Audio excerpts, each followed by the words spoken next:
Hey friends, y'all come on in, sit down, get you a cup of coffee and relax and just enjoy the time that you're able to sit and rest and put your feet up.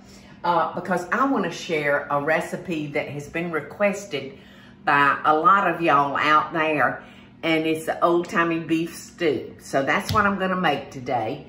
And I just want to tell y'all how excited I was when Teresa walked in with a big box. She had my cookware, my new cookware, and my team and I have been working on this for, what, would you say about a year? Yeah. Would you say about a year, Teresa? And finally, you know how the shape of the world with this COVID and all, it's so hard to get things. But this came in today, and I'm so happy with it. I decided to go with a hammered look. I just feel like that could take more of a beating maybe. And it's got that nice heat conductive bottom. So I'm using this for the first time today. And what'd you tell me? It won't be offered in stores 1st. April the 1st. On April Fool's Day. Well, somewhere in that vicinity. Maybe May the, January, February, March, April, May. Maybe the 31st of May. And not April Fool's. All right, so let's see what this is. All right, that's a little awl. And I'm gonna put this back here on the stove. I brought it up here so I could wash it. And I've already got this eye heating up. Well, no, I don't. I told the story. All right, let's see. Let me get a bowl. And I'm gonna toss our meat into a bowl with our seasonings in it. This looks like pretty good meat. Preferably for me, for my taste, I like to buy a chuck roast. I knew I should have called you. I knew I should have called you. Listen to Teresa. Well, it doesn't say that in the recipe, Teresa, so I'm just saying. But I know that a chuck roast, I can cook it long enough to get it tender.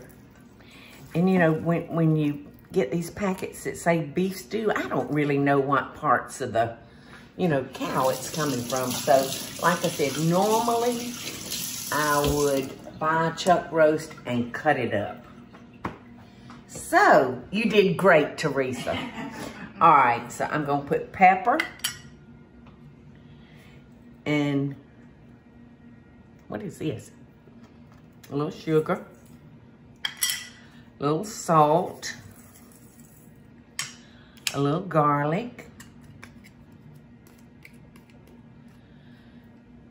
and let's see what this is. Is that paprika? Yes, ma'am. That'll help brown it. So now I'm just gonna marinate that meat. And I can't remember how much Worcestershire. A teaspoon. Just a teaspoon? That's what it says, and I left that. Why bother? Right? Well, you don't like it anyway. No, I don't. I don't care for it, but I do use it sometimes. So a teaspoon's not gone. All right, now let's see. I've got ground cloves. How much? I can't remember. A dash. A dash. Allspice or ground cloves. Okay, Dash. I'd rather use ground cloves. Okay, 1 dash. Yes, ma'am. I'm gonna give it 2 dashes. Okay, so, you know, this would really be good if I could have probably marinated this overnight. It would certainly give it a chance to infuse the flavors. All right, so we got our all heating up back here. All right, so maybe that's hot enough, and I'm just gonna dump all that in there, Eddie. And I'm just gonna stir it around. go ahead and put in the onions. So hopefully all of it will brown together. Okay, so after this is brown enough, I'm gonna add 2 cups of water, and we're gonna let this cook for about an hour and a half. Maybe an hour, out to an hour and a half, depending on how tender our meat is. And then we're gonna add our carrots, potatoes, and celery to the mix. And cook it for another 30 to 45 minutes, however long. You know what? I think I'm gonna go ahead and put that celery in now, y'all, because I sure do like what that does to the pot. Yeah, so we'll let it stay in there a little longer than it's supposed to. You know, I have trouble, y'all, following my own recipe. Did you add the bay leaves? No, not yet, because I hadn't added my water. Oh. But thank you for reminding me. They're sitting right here. Okay. We're gonna have a lot of juice, a lot of good juice. All right, so I'm gonna go ahead now and add our 2 cups of water. And I'm gonna throw in a couple of bay leaves. You know, I had bay leaf trees at River Bend. And I don't know, I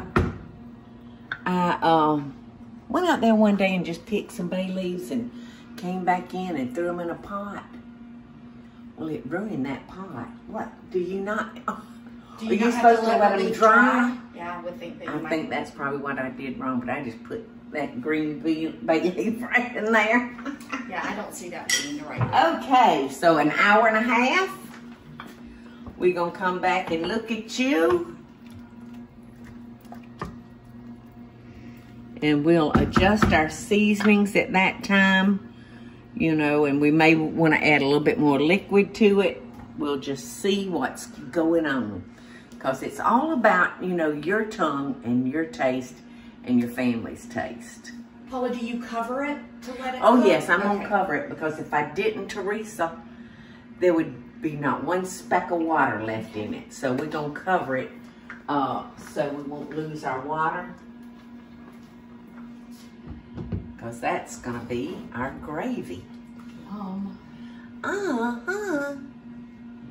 Okay, y'all, our old-timey beef stew has been cooking about an hour and a half. And look at that, doesn't it look good? So I'm gonna throw in our potatoes, and I'm using a red potato. I adore red potatoes. If I can find a big enough, that's what I prefer to bake, because when you bake a big red, it's like opening up a potato full of mashed potatoes. It's so creamy and so good.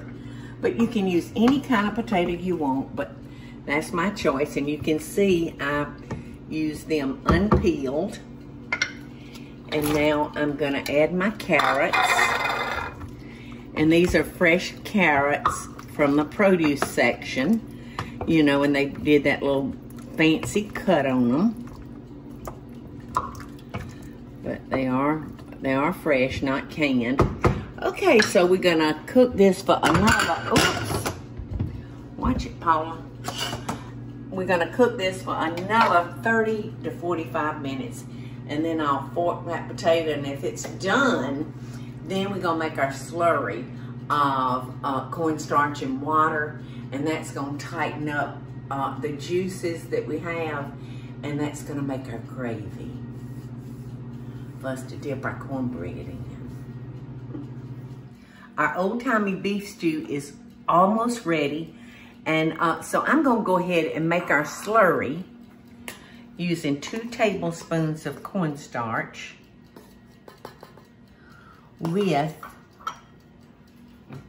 maybe a quarter of a cup of water. And you want to use cold water when you're making your slurry.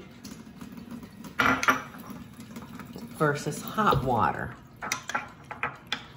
So I love thickening things this way because it doesn't lump. Like if I had been trying to use flour, it takes forever to incorporate just regular flour into the water.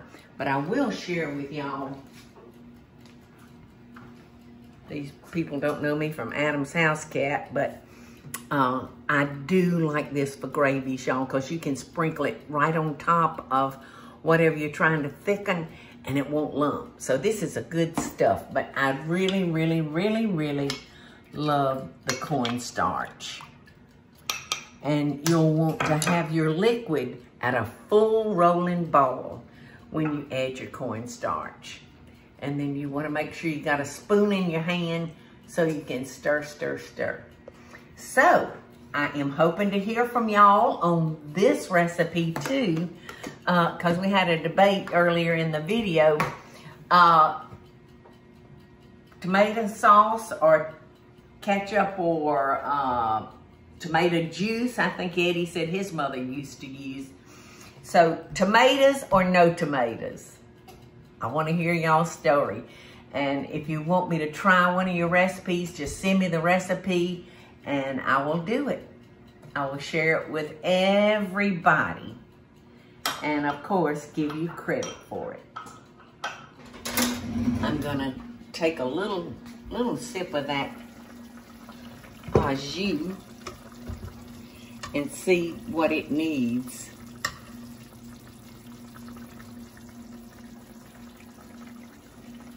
I know it's hot.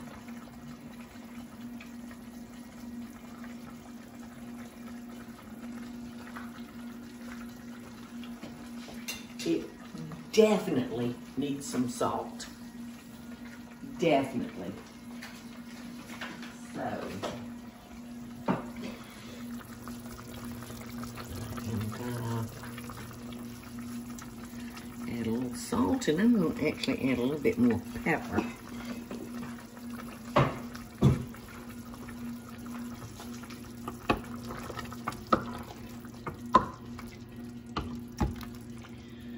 And if I can round up those bay leaves, I'm going to go ahead and take those out.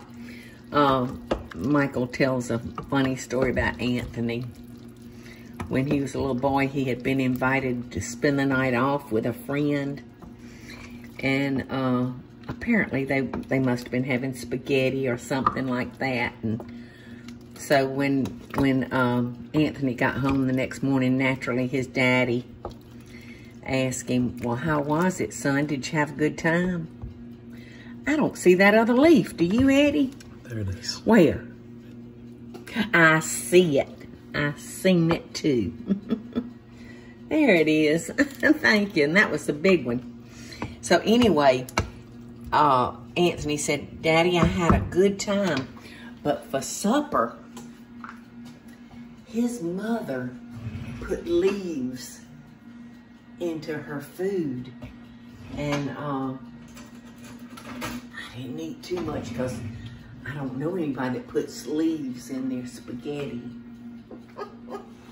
So Michael explained, well, son, that was a bay leaf.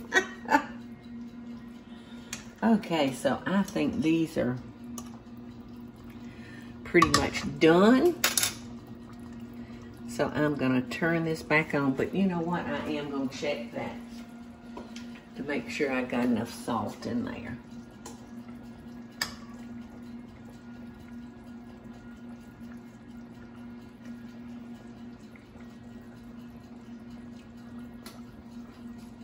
That's better. There's nothing worse to me than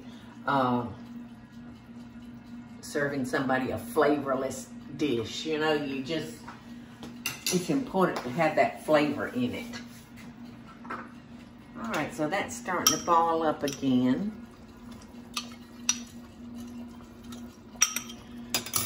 We'll turn it up a little bit higher because we want that boiling real good. Okay, now it's starting to kick up a little bit, isn't it?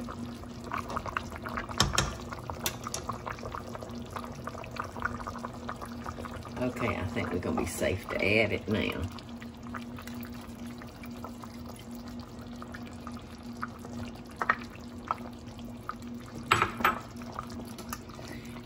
if that doesn't thicken it enough to suit your taste, all you can do is just mix you up another slurry and put it to it. But see how nice and thick that's getting? And again, me stirring it around, it quit boiling. But in just a few seconds, this will be, I'm gonna add just a touch more water. Gonna just wash out my bowl real good. Add a little bit more water. There you go.